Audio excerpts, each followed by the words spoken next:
ka ọ na-egwu gị okite ada adịbe mmadụ ndị abụgwala ọgwụ ego bụ na ọfịa ka a na-edebe ya na aja ọfịa ọ da adịbe mmadụ okite na ọdịbe gị mmadụ ama nnọdụ ya makwa ebe okite makwa fọs imelu voku ivokulu fọs anọdịbe gị mmadụ agba ọsọ nwe ga na-alarụ ụla na dị ụlọ nwere ga na-alarụ ụla na dị ụlọ so onye ọbụla gwa gị na o debe ịbatago afọ 1000 pọt asịgị na ndị mmadụ ndị nya lụrụ ọrụ ndị nya lụrụ nka nya kele onye nka nya kele asị wayo ka ọ na-egwu spirit anọrọ di ya spirit nọdị oge ebi di ya na biya spirit nọdị ọma mbibi ya ọgwụ bụ na ya ọfịa ka ihe ejeje gbata na ejedebalị gị ya na ụfọdụ bụ na berial grand ka a na-eje edobalị anya ị na-eji mbọsọ ọbụla eche ilekwa ị gaa aja elekwa anya ife ihe egbuli ije ebe aja egbuoli anya ọkpata ike ka ọ nwee ebe ọbe ka ọ dapụta n'obodo bịa gbuwe ndị mmadụ oruru a na-agba gị ebe anụnwa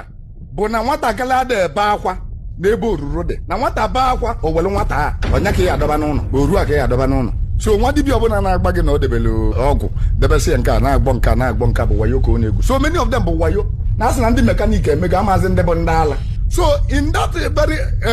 aspect of nyanwụ irregulate ndị nwa na-agba ọgwụ maọbụ nke nwa asị m na ndị be anyị ada agwa ọgwụ mgbe gboo gekwa ntị maka afụrụ m ụfọdụ mfe ebe a na ọ na-agbakasịba arụ nwaanyị o ji kwuo ebe a mmiri a na-akọ elika ụfọdụ sị na mmụ mere gọvanọ ji wee kwuo anya bụ ibe o kwuru yes ọ bụ na mmụ mere gọvanọ daalụri nne ma ọ bụ na mmụ mere iji wee kwuo anya ibe mbụ nze na ọzọ mvụ alụ ngwuo na alụ bụ alụ ọ bụ na alụ ọ bụ mgbụsị gị na ọnya bụ alụ ka ọ ya bụ nkwuchi igbuo m tata nwa ezigbo ọnwụ mbịa ụwa ọzọ nkwado ọfụma wee bịa. So according to even Mmiri eweilo kwuru, what it means is that now people like ákwà na ndị otu ha na ncha niile ewu fake ma eke hit ha ncha niile ewu fake fakest go ma JCN ha ncha ewu fake because come to think of it ndị niile ákwà na-agwọrọ ọgwụ mmadụ na-eke enwe ego how can you be richer than ndị na-agwọrọ ọgwụ ndị a na-apịa ekene how can you be richer than them? Can you tell me one person ọgwọrọ this so-called ọgwụ ego? Because ọgwụ ego si hapụ na na-akpọ ya okite ọ na-akpọ ya ohuhu ọ ibubo ife niile awụ ọgwụ ego ka ọ maka ọgwụ niile awụ ọgwụ a na-agwọ ka e wee nwee ego ịghọtago. So ndị niile ahụ a na-agwọrọ ọgwụ a mmadụ one ka agwọ ọkụkọ wee nwee ego?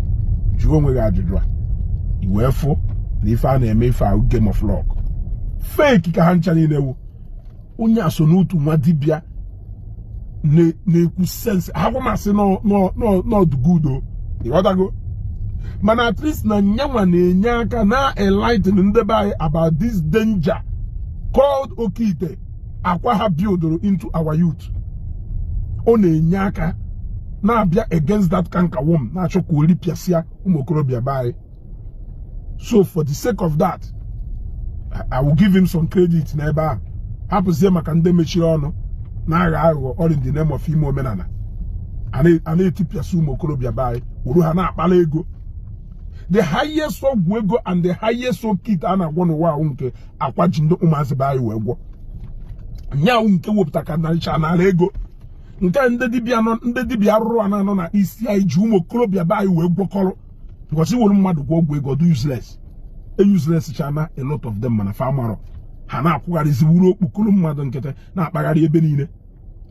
Mmadụ one n'ime ndị a ákwà na ndị nwa dibịa na-agwọrọ ọgwụ na-abịa bụrụ ji gad bụrụ ụdị moto ha na-agba bụrụ GLE. Onye pụta onye go ES350 a na-ele ego ole ma onye go GLK ọbịa tụọ mma na nke onye na-agba ji gad wuru sekuriti na-aga nwee họtel. Mmadụ one n'ime ha nwee họtel ka o je na mepee họtel ihe afọ na ndị pastọ je na-agbapụ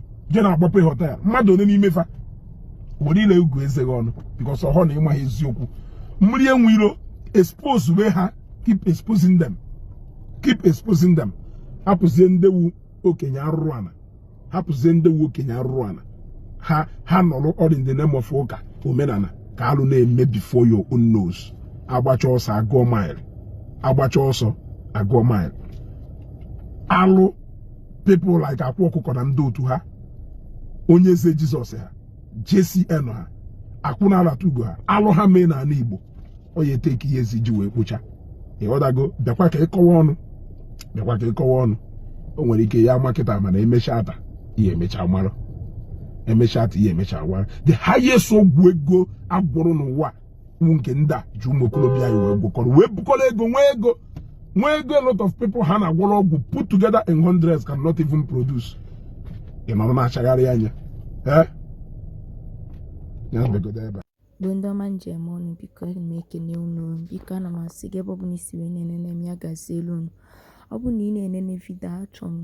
ka ị kurugodi down in case ọ bụ na ị na-enebu gị aghọtaghị ihe ekwu ya ka ị nenegharịa ya again cool down ọ bụ like iwe hatred like onwe ịfụnanya gbasara ya a na-ekwu because na o nwere onye mere eji n'ụlọ mkpọrọ whatever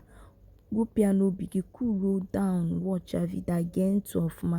ịbịa n'anya n'ihe mmiri ewiro na-ekwu so that na there's atom of truth n'ihe ọ na-ekwu ọ bụgodị that na mmadụ na-asị asị ọnụ ya ala na-ekwu okwu there must be atom of truth ọ bụgodị n'ofu n'ihe ọya ahụ na-ekwu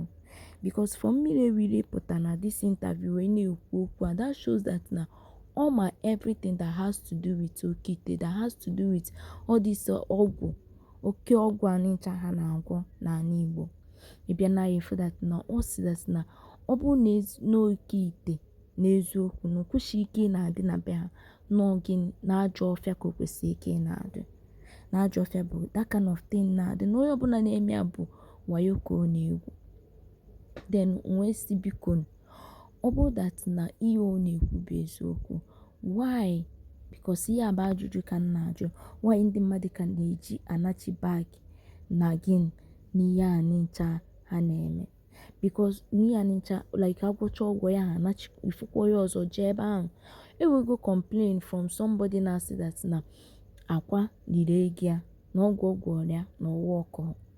I think that thing happened few months ago, either 2 months or 3 months ago or something. Mana ọka mere ọfụ. At the end of the day, ọ bịa na social media bịa kwuo ya bụ okwu, emecha akwa return all ego ya. So that shows that na ihe ha na-arụ bụ gịnị bụ just no try by luck. Ihe ha na-arụ adaba. Ihe ahụ onwelo ihe na-eme gịnị ihe a na-arụ na-awa ọka kama ofu mkpụrụ. Because mmiri ewiro na-ekwu ya na almost all his video that na ndị ncha na-eme oke ite na oke ọgwụ na ha ncha bụ gịnị fake that na ọ bụ na datin bụ ezigbo oke ite na ọma ndọ na be ha and every time ọ na-eme video he always emphasize na ndị na-eji wayo na-hide in the name of na ha na-eme omenala ha na-egwu ndị mmadụ gịnị champion ha na-egwu ha wayo biko anyị na-egekwe vidio mgbe ụfọdụ ka anyị na-eme gị na-atụlekwa ya malụ ma wele eziokwu dị n'ihe onye ahụ na-ekwu because for mụ ihe ahụ na-ekwu I think there is a little truth ọ bụgodị na onweghị na ụdị 100% but at least 70 the truth bụ ihe ọ na-ekwu bụ eziokwu biko akwụkwanụ m kọla m n'ọnụ ya gaziere unu